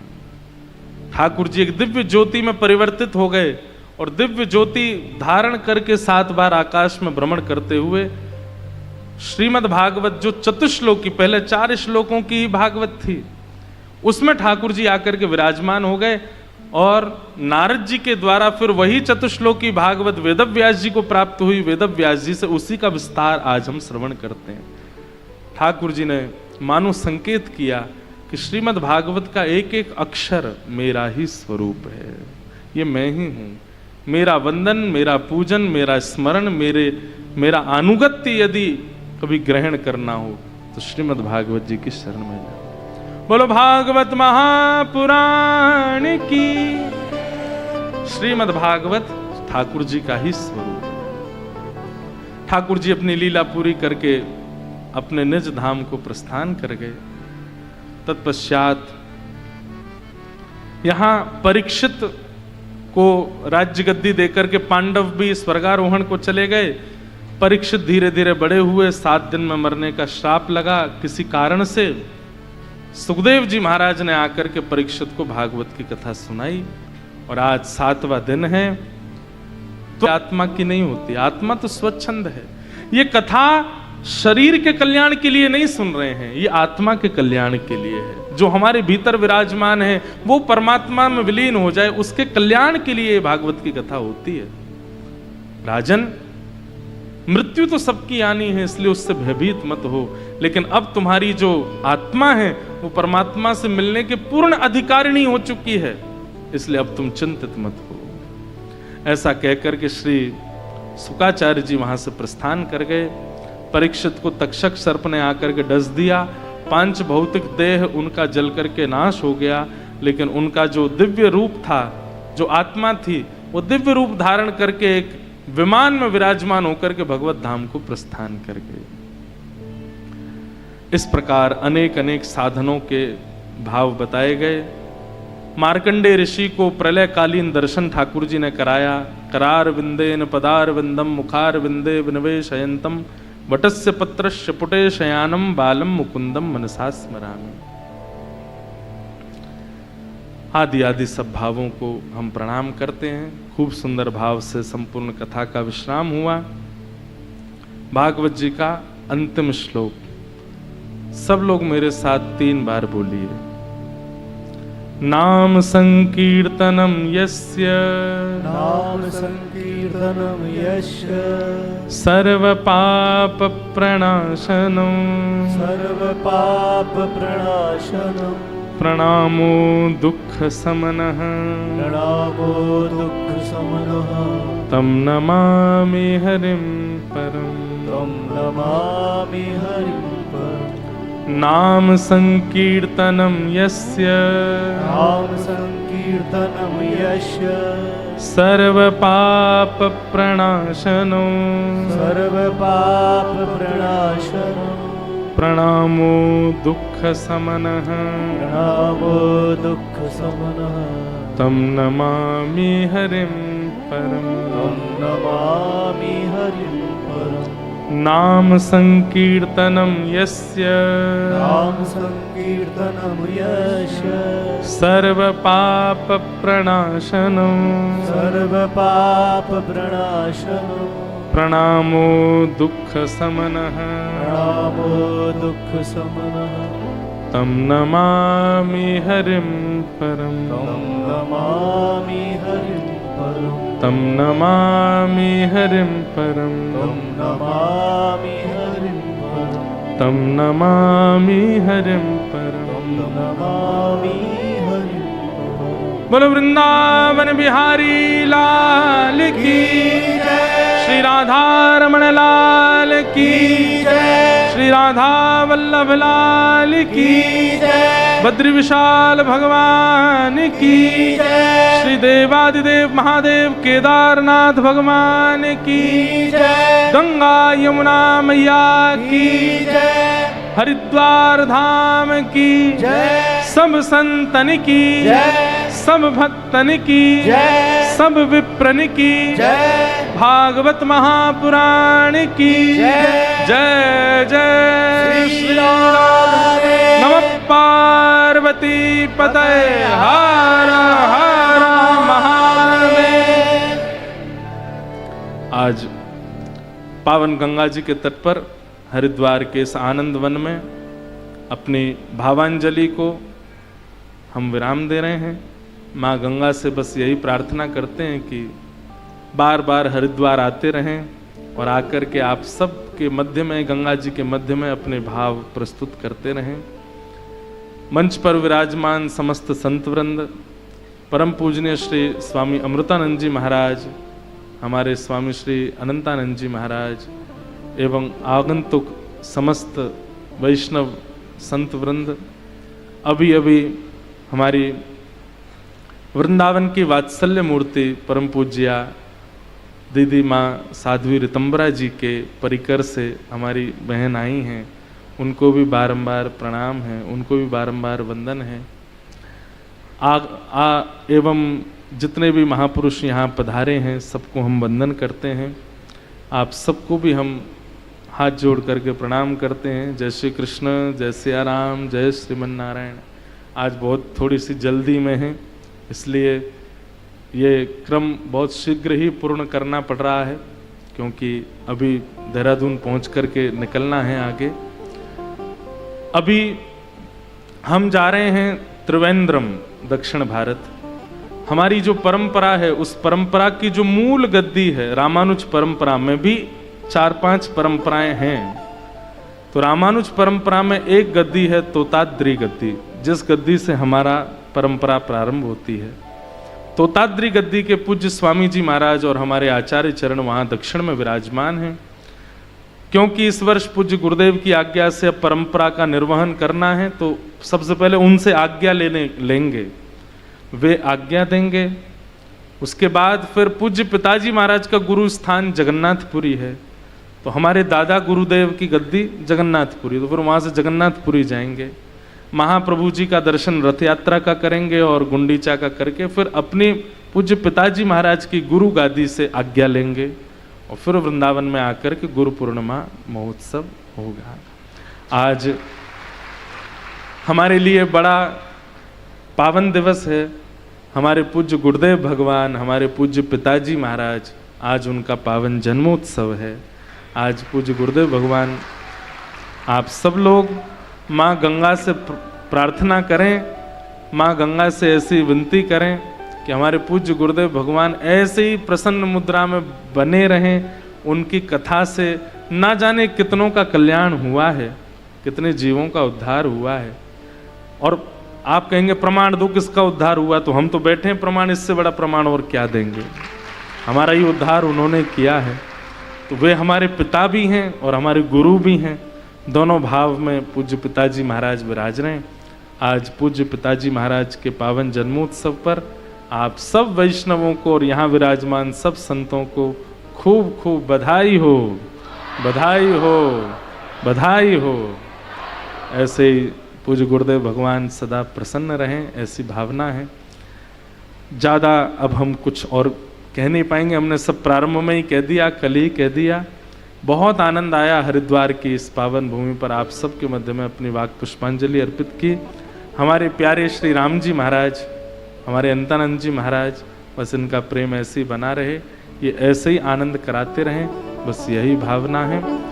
हमने 7 दिनों में एक बार भी वृंदावन रसामृत पद को नहीं गाया, पूरा तो आज भी नहीं गाएंगे, पर उसकी अंतिम पंक्ति गा देते हैं। जिनकी कृपा से यह रस प्रगट्यो वृंदावन अभिराम, जिनकी कृपा से यह रस प्रगट्यो वृंदावन अभिराम। आप लोग खड़े तो हो रहे हैं पर बैठ जाइएगा, क्योंकि इस पद के बाद तुरंत फिर आगे की प्रक्रिया में निकलना भी है। ओ जिनकी कृपा से यह रस प्रगट्यो वृंदावन अभिराम, जिनकी कृपा से यह रस प्रगट्यो वृंदावन अभिराम।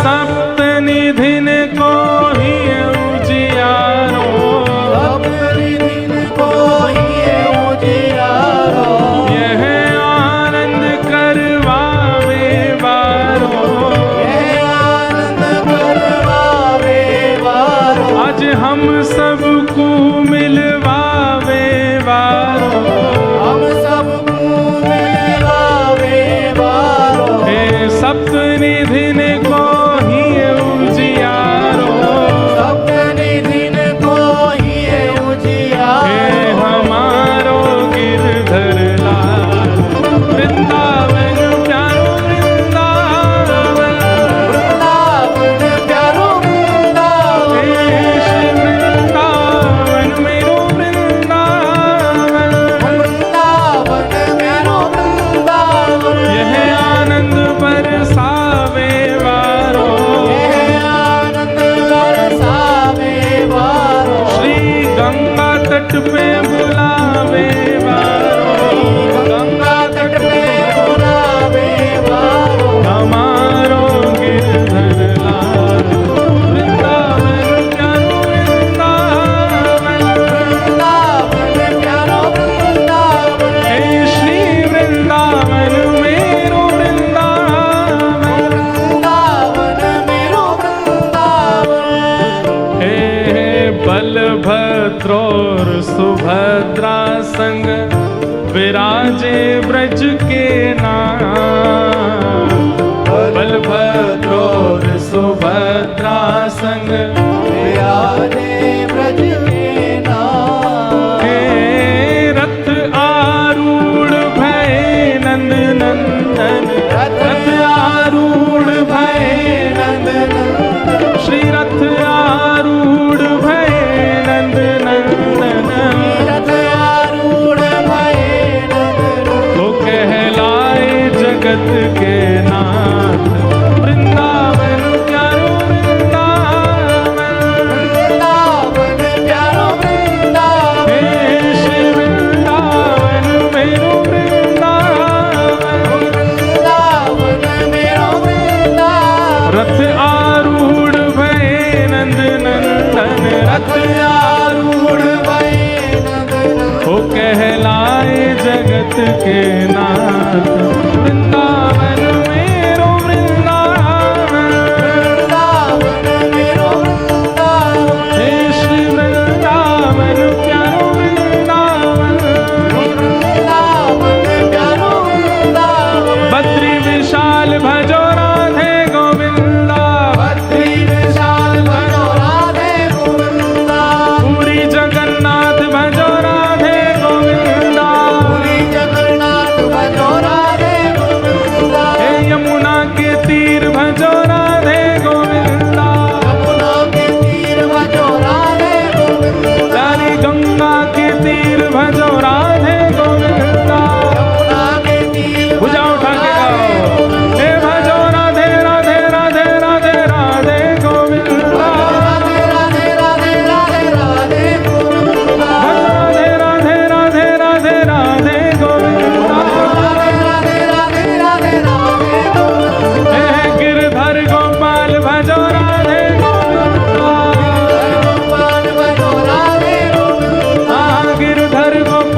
की खूब खूब प्यार। नमः पार्वती पतये हर हर। सबको जय श्री कृष्ण, जय सिया राम, जय श्री राम, जय श्रीमन्नारायण, जय श्रीमन हर हर गंगे। हर हर गंगे।